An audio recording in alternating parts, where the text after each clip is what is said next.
Aujourd'hui, on va parler d'eBay, mais on va pas traiter de Le leur truc sur eBay, ça a l'air intéressant en vrai. histoire ni de leur réussite. Ici, non. On va plutôt parler de comment quelques cadres de l'entreprise ont absolument pété une pile il y a quelques années à cause d'un simple blog. Lorsque vous écrivez quelque chose qui ne plaît pas à une C'est un peu mort eBay en plus. Maintenant c'est finito eBay, il y a Vinted, il y a plein de trucs. C'est mort eBay. Il y a Back Market, t'achètes en reconditionné.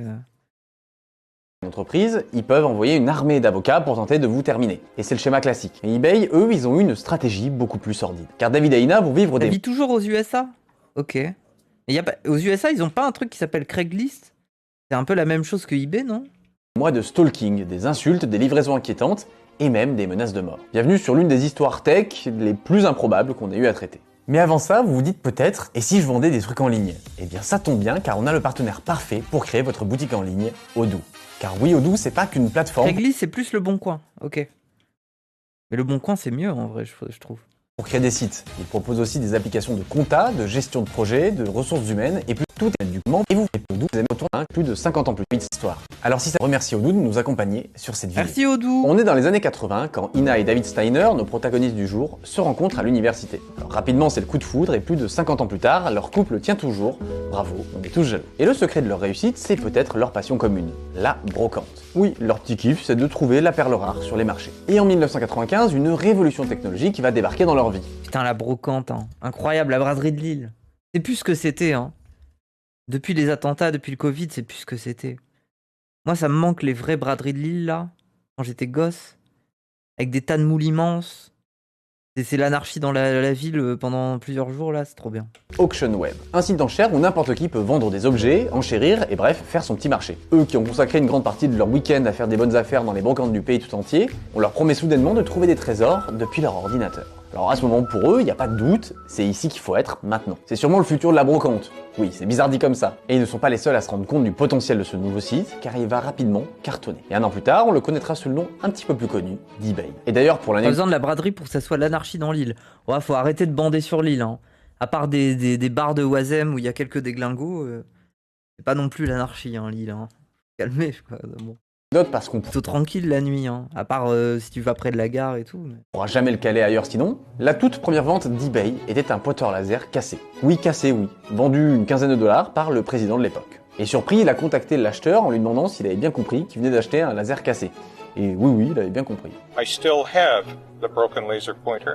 Mais il y a une ombre au tableau. On est à la fin des années 90 et les gens sont loin d'être à l'aise avec les ordinateurs. Et c'est là que David et Ina vont avoir une idée de génie. Ensemble, ils vont créer un blog dédié au commerce en ligne pour aider les gens à comprendre comment ça marche, comment y participer et en suivre les actus. Alors dès 1999, ils mettent en ligne Auction Byte, un blog qui va rapidement devenir populaire, notamment grâce à une newsletter qui couvre toute l'actualité du milieu. Pas seulement d'eBay, mais de tous les marketplaces qui naissent petit à petit.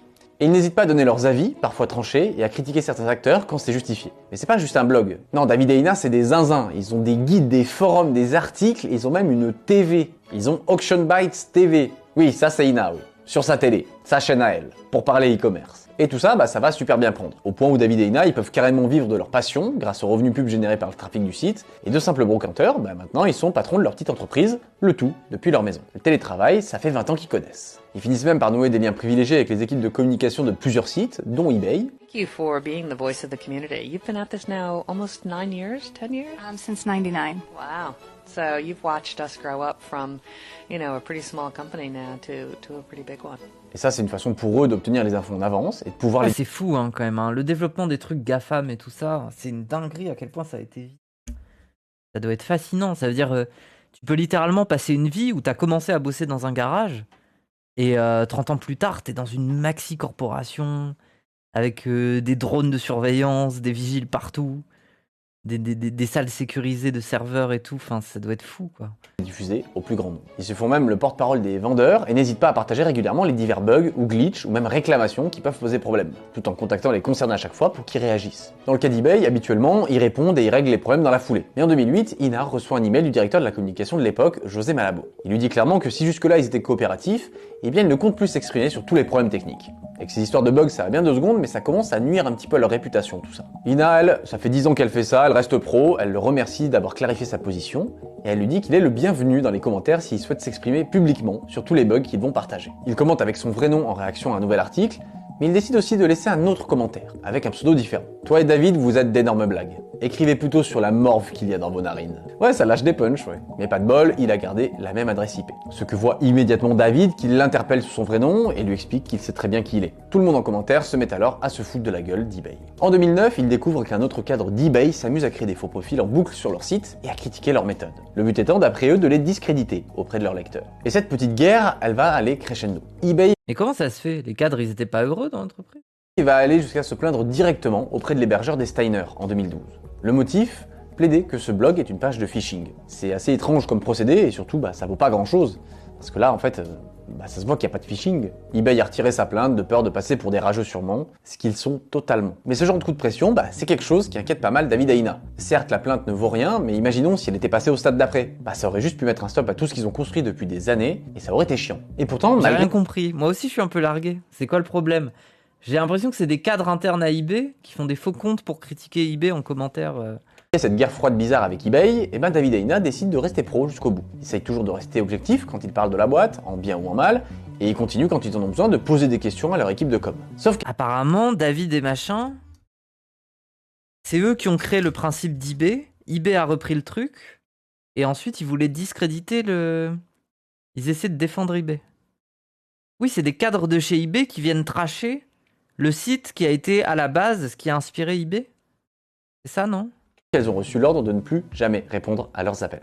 Bref, tout le monde continue sa vie de son côté, mais quelques années plus tard, ça va être un peu moins drôle. Le 22 janvier 2019, Ina rédige un nouvel article avec un titre assez évocateur. Des investisseurs éviscèrent la direction d'eBay. Alors ça fait référence à un nouveau groupe d'actionnaires qui n'hésite pas à déclarer publiquement que la direction de l'entreprise fait n'importe quoi et qu'il est temps de faire le ménage. eBay a besoin d'un leadership stable et expérimenté pour implémenter son plan d'amélioration. Les lecteurs attentifs comprendront qu'il critique à demi-mot le PDG de l'époque, Devin Wenig. Et cet article ne va pas passer inaperçu. Loin de là. Car Devin Wenig est absolument furieux en le découvrant sur le site des Steiner. Oui, le mec a des millions, il est PDG, il pourrait s'en foutre de ce que dit un blog qui relaie juste des faits, mais leur blog, on le rappelle, c'est la référence sur l'e-commerce. Et Devin, lui, il flippe vraiment de se faire dégager par ses actionnaires. Et si cette info circule, d'autres pourraient rejoindre la fronde. Alors il appelle son plus fidèle allié, son chef de com, Steve Weimer. Il lui explique la situation et ils réfléchissent ensemble à comment apaiser tout ça. Oh, attendez, c'est compliqué, j'ai besoin d'aller chercher de l'eau.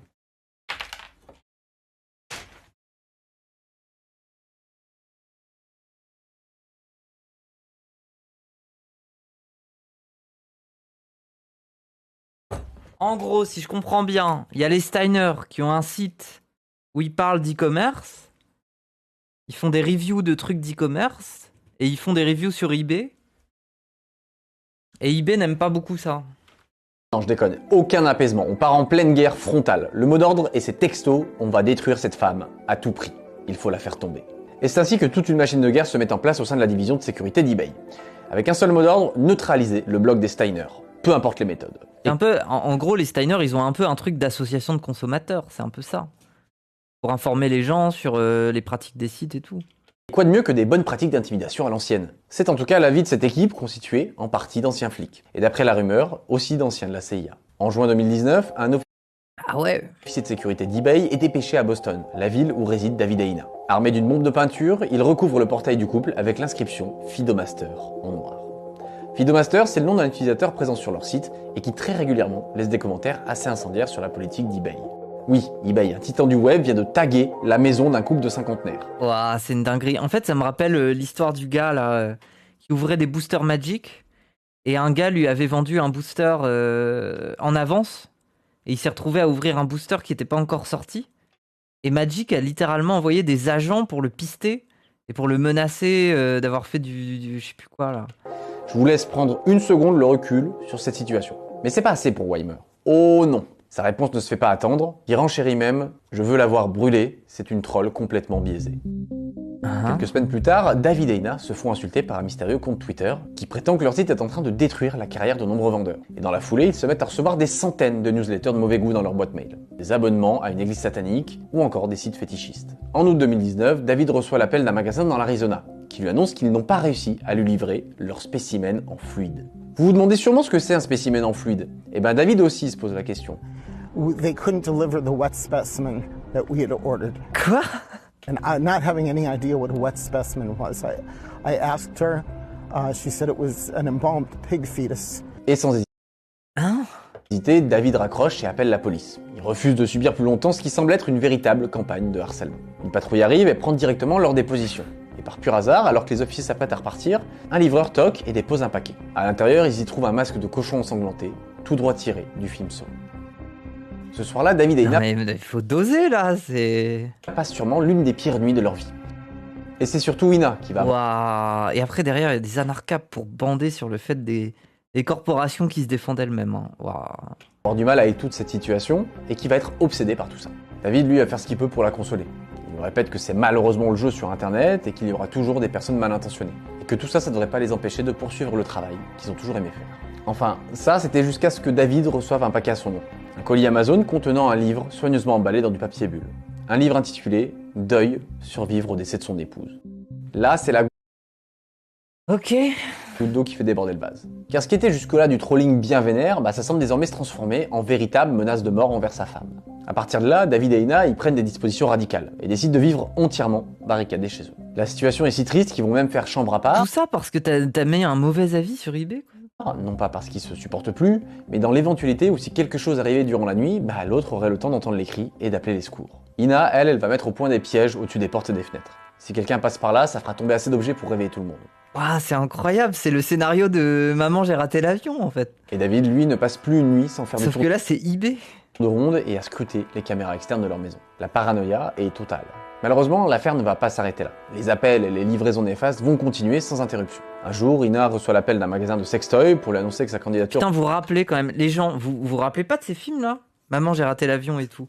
Je suis sûr que vu que c'est des vieux films, il y a plein de gens qui les ont jamais vus. Je suis sûr qu'il y a des gens, vous avez jamais vu ces films là. Alors que c'est des films, c'est tellement jouissif. Je me rappelle quand j'étais gamin, c'était vraiment les films jouissifs quoi. Jamais vu. Ah ouais? Oui, c'est un classique de fou, c'est incroyable hein. J'ai jamais vu et pourtant je sais que c'est diffusé chaque hiver. On est des zoomers. C'est indémodable, ça passe à chaque Noël, bah oui. C'est mon enfance. En gros, les gens, si vous voyez pas ce que c'est un gamin, il rate l'avion, il devait partir en vacances et du coup, il se retrouve seul chez lui et il y a des braqueurs de maison qui essayent de rentrer et du coup, lui, il crée plein de pièges partout dans la maison et du coup, les braqueurs, ils arrivent et ils se prennent une casserole, ils se prennent de l'eau chaude et après, ils glissent sur une banane et ils se font... Enfin... Du coup, c'est drôle un peu. Oui, il y avait un film avec Donald Trump, c'est vrai, il y avait une apparition de Donald Trump, je me rappelle. Oui, ses parents, ils l'oublient. Et après, quand il rentre, il est un peu le héros de la maison. Et ses parents, ils se souviennent de lui d'un coup.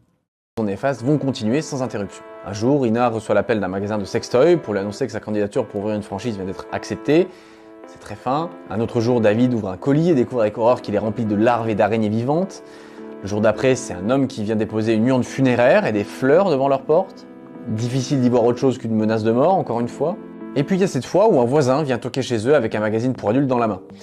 Celui-là, très précisément. Je vous l'offre parce que c'est mentionné Ouais, c'est sa femme dessus? dans le rapport de justice. Et c'est au nom de David, mais il a été livré volontairement Ah, ok.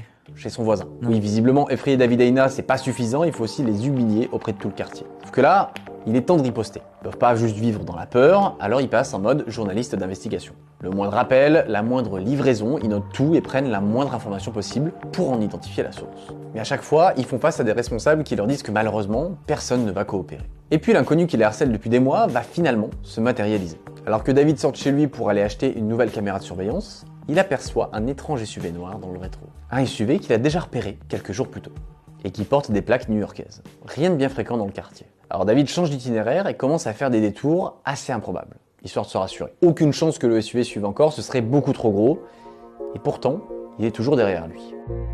C'est qui ce David? Mais Oussem, c'est David Steiner et sa femme, dont j'ai oublié là son nom. Tu viens de me rappeler. Mais en gros, ils ont un site où ils font des critiques d'e-commerce et de trucs et tout ça. C'est un site qui est beaucoup regardé par des consommateurs. Et ils ont trash eBay. Et eBay, depuis, le patron a décidé d'embaucher plein de monde pour les harceler. Ils tentent de prendre la plaque en photo, Genre, évidemment, ils ont des agents secrets au cul parce qu'ils ont fait un article sur eBay, quoi. avant d'accélérer et de se cacher dans une ruelle. Et ça marche, le SUV passe au loin sans parvenir à le retrouver. Immédiatement, David se rend au commissariat. La police connaît déjà son dossier, alors ils acceptent de passer la plaque au fichier. Putain, j'aime trop la méta où maintenant ça utilise des visuels 3D et tout ça. C'est trop bien. Sauf que c'est Après, je préfère l'esthétique de Vion. Vion, elle est meilleure. inexploitable. Le dernier chiffre est flou. Il suffirait juste de vérifier 10 numéros, histoire d'avoir au moins un début de piste, mais non, il refuse. Si la plaque n'est pas complète, il n'y a pas d'enquête. Merci la police. David retourne donc chez lui et reprend ses petites habitudes, c'est-à-dire faire des rondes à 4h30 du matin, regarder le live de toutes ses caméras et rien d'autre, globalement. Et alors qu'il surveille la rue en face de chez lui, il aperçoit un SUV qui se gare devant la maison. Impossible à dire si c'est celui qu'il a suivi plus tôt, mais un homme en sort avec un grand sac noir et se dirige tout droit vers la maison. Et là, vous vous en doutez, c'est la panique. David hurle à l'homme de ne pas s'approcher, de poser ce sac immédiatement. Et étonnamment, l'homme s'exécute. Il pose le sac et s'en va à toute vitesse. Après de longues minutes à regarder ce sac, David finit par s'approcher. Il craint le pire, mais il l'ouvre. Et dedans, il y a une boîte à pizza. Et en l'ouvrant, il voit une pizza.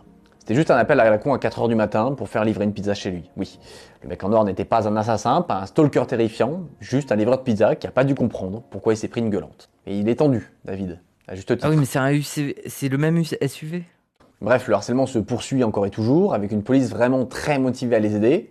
Pas du tout. Et le compte Twitter qui les tourmente depuis des mois continue de les harceler en boucle. Il va même leur demander s'ils ont bien reçu ces petits cadeaux. Cadeaux qui continuent d'arriver là encore régulièrement, entre les boîtes remplies de cafards vivants ou les petites annonces qui donnent l'adresse de David et Ina pour organiser des fêtes qui peuvent déraper, voire carrément des orgies. Mais notre couple tient bon, et David est malgré tout obligé de sortir de chez lui pour refaire le plein de provisions. Et alors qu'il est en route, il voit dans son rétro un SUV. Oui, encore un. Cette fois, il est gris et il le suit encore à la trace. Comme la fois d'avant, David a le réflexe de prendre en photo la plaque d'immatriculation, directement. Et là, il se concentre comme jamais pour bien prendre la photo. Tous les numéros, ils sont nets. Et plutôt que de semer le SUV, il va essayer de le piéger. Alors il fait mine de s'enfuir, mais se dirige tout droit vers le commissariat. Mais le SUV comprend la manip et rebrousse chemin au dernier moment. David, lui, il sort de sa voiture et il s'écroule sur le trottoir, et c'est donc des policiers qui viennent à sa rescousse. Mais David s'en fout de sa santé, il répond pas aux questions, il dégaine immédiatement son téléphone avec la photo de la plaque. Alors avec tous les chiffres, la police comprend qu'on peut chercher une plaque d'immatriculation, ils vont l'aider, placer la plaque au fichier et découvrir que c'est une voiture de location louée au nom de Veronica Zea. Un nom qui pour l'instant ne dit absolument rien à notre coup. Mais la police va trouver une information capitale en faisant ses recherches. Veronica travaille pour eBay. Surprise totale, oui, vu l'histoire, mais quand même une surprise pour la police. Et cette info... Putain, mais ils sont trop cons. C'est-à-dire qu'ils ont même pas délégué ça à une agence. C'est littéralement des cadres de chez eBay qui se relaient pour le faire chier. Elle va permettre de trouver d'autres personnes impliquées. En fouillant ces messages, les officiers découvrent que ce n'est pas que cet employé d'eBay qui est impliqué, mais bel et bien toute une équipe. L'affaire devient donc beaucoup plus conséquente que prévu et passe dans les mains du FBI. Et à partir de là, tout va s'accélérer. David et Ina, eux, sont absolument sous le choc d'apprendre ça. Jamais ils n'auraient pu imaginer qu'eBay puisse être capable de quelque chose d'aussi puéril et d'aussi bizarre en vrai. Ils pensaient à un stalker ou un lecteur énervé à la limite, mais là, ça dépasse l'entendement. Quelques semaines plus tard, Veronica et ses collègues reçoivent des lettres du département de la justice américaine, qui leur recommandent de contacter rapidement des avocats. Et là, étonnamment, ça commence à paniquer sévère dans leur groupe. Les chefs demandent alors à tout le monde de supprimer tout ce qu'il y a sur leur téléphone et ils préparent tout le monde aux futurs interrogatoires qui les attendent. Ils reçoivent alors le même mot d'ordre, tout tenter pour faire échouer l'enquête. Mais en plus d'avoir affaire à la police, ils vont devoir affronter les équipes légales d'eBay, qui ne vont pas être de leur côté en découvrant ces agissements. Oui. Alors en prévision de la tempête, toute l'équipe de la Global Intelligence est licenciée, dont Steve Weimer. Et Wenig, le PDG de l'époque, lui démissionne dans la foulée, en indiquant ne plus être sur la même longueur d'onde Waouh, ils ont fait tomber le PDG. Waouh, non. Que son comité de direction. Comme si tout allait bien et qu'il n'y avait pas une énorme affaire qui se tramait. Et en empochant au passage un joli parachute doré de plus de 50 millions de dollars. 10 mois plus tard, le 15 juin 2020, le procureur... Putain, mais tout ça parce qu'ils ont voulu harceler des gus, quoi. Du Massachusetts annonce officiellement des poursuites judiciaires contre plusieurs employés d'eBay. En lisant le rapport de justice, Ina découvre alors que c'est le PDG même d'eBay qui en avait après elle. Elle y découvre tous les échanges expliquant noir sur blanc qu'ils veulent détruire son site et la faire taire. On y apprend aussi que cette équipe chez eBay a tout tenté pour faire supprimer ses traces, dès qu'ils ont compris que la police était sur le coup. Message, dossier compromettant, tout a soudainement disparu. Et alors que la direction de l'entreprise leur a demandé de rendre leur téléphone pro et de ne surtout rien toucher, ils ont rapidement découvert que tout avait été réinitialisé. Bon, pas de bol, car dans les messages que la police va finir par récupérer, on y lit clairement des « supprimez bien tous vos téléphones, sinon on va tous être virés ». Dommage. Et ils ont fait d'autres conneries. Le coup des SUV, c'était des locations faciles à remonter, vu qu'elles étaient payées avec la carte de la boîte. Bah oui. Et de fil en aiguille, la police remonte de nombreux autres indices qui permettent de confirmer les torts de chacun. Alors c'est d'autant plus cocasse que dans cette équipe de sécurité, il y a... Au moins c'est rassurant.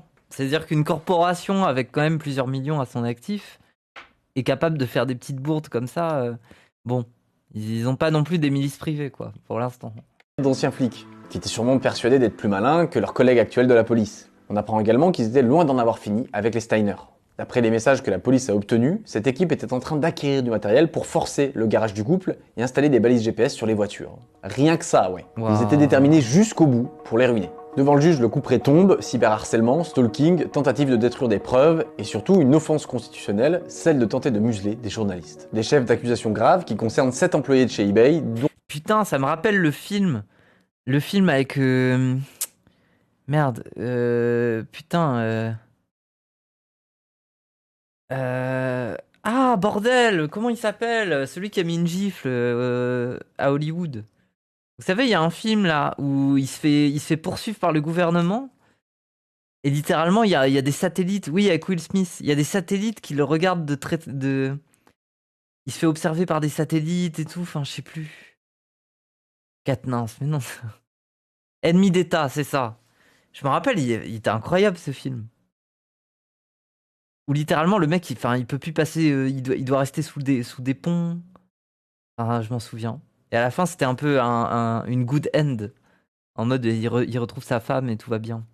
L'ancien directeur de la Sécu qui purgera 5 ans de prison suite à cette affaire. Par contre, les autres patrons, eux, ils s'en sortent indemnes. Comme on l'a dit, Wenig a quitté la boîte avec un joli pactole et il est désormais au conseil d'administration de General Motors. Et chez General Motors, aucun problème pour eux, l'affaire est regrettable, mais ça les regarde pas. Et Weimer, même s'il a été licencié, a rapidement retrouvé une place de choix, car il est devenu président du Boys and Girls Club of Silicon Valley, un groupe qui organise des activités d'été pour les enfants, de riches, et qui n'a visiblement vu aucun problème à ce que son nouveau président ait tenté de ruiner la vie de 2 personnes âgées. Au contraire, il confirme être au courant de l'affaire, mais que ça n'empêche pas Weimer d'être un leader intègre. Bon ça va alors. Évidemment, tous les deux se défendent en disant qu'ils ne savaient tout simplement pas. Et que s'ils avaient été alertés à temps, ils auraient tout fait en leur pouvoir pour empêcher cette sombre affaire. Oui, en fait, pour moi, c'est même pas simplement le mec qui s'énerve et qui pète un câble contre 2 personnes. C'est que c'est ludique. Genre, une fois qu'il rentre dans tout son dispositif de jusqu'où je peux aller pour briser un couple, pour les briser, ça devient presque ludique pour un mec comme ça, là, un PDG qui a les moyens. Et il est en territoire inconnu, il découvre. Fascinant.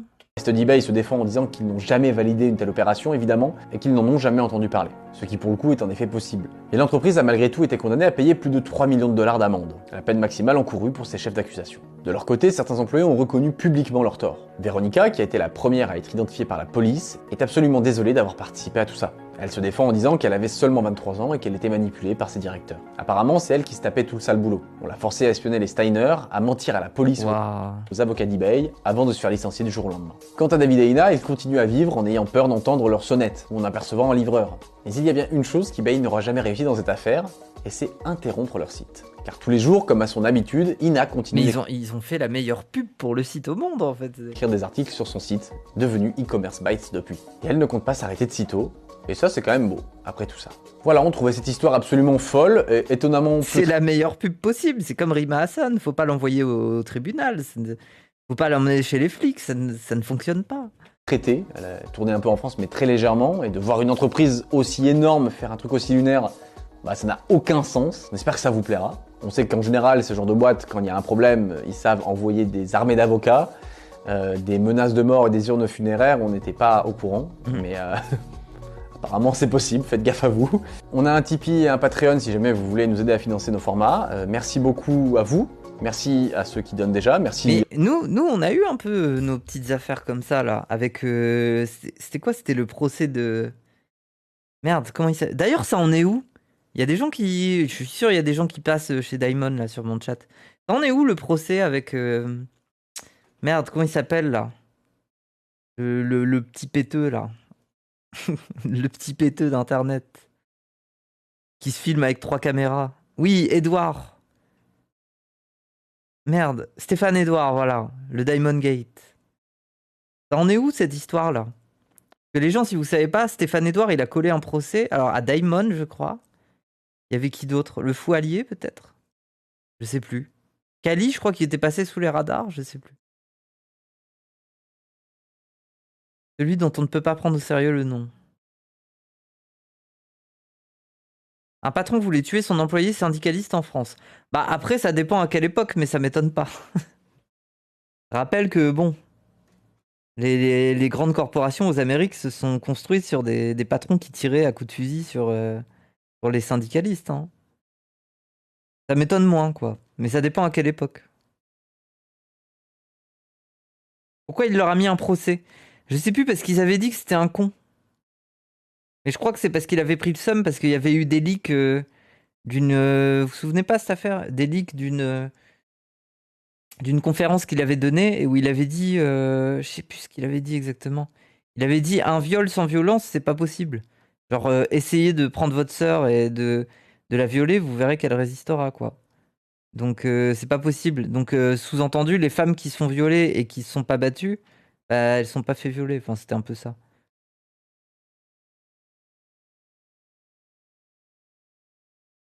Daimon était prudent. Oui, Daimon était prudent, bien sûr, mais j'ai envie de savoir où ça en est ce truc-là. Faudrait que je lui demande. À tous ceux qui regardent et commencent. Le reste est dans la description. Bisous, salut, prenez soin de vous.